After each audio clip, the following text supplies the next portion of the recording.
Gusto mo bang lumakas sa Martis? Ito ang tips and tricks ko kay Martis.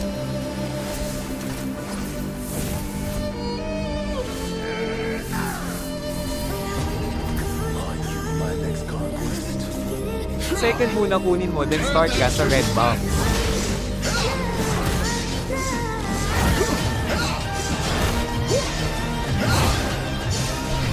Then ipwesto mo dito ang red box para ma-prepare mo ang sunod na monster.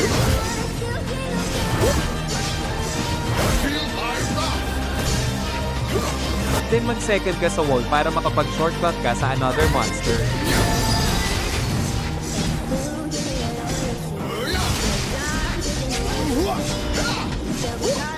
Pagtapos sa monster, take mo ang Lito, then punta ka na sa blue buff mo pagkakuha mo ng Lito.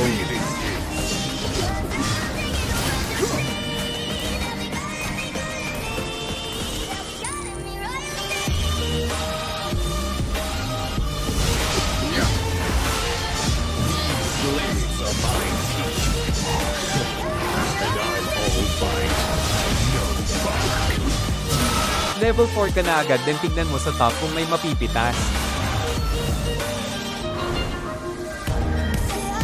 Pumunta sa bush na ito para ma-ambush ang kalaban.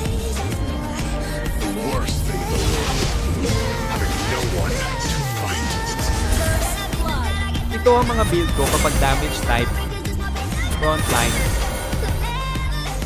XP lane. Ito naman ang mga combo. First skill. Second skill. At mag-third skill sa may mark na hero at maximize ang apat na stock passive ni Martis. Then i-reset ang second skill para may second skill ka ulit para sa ibang kalaban.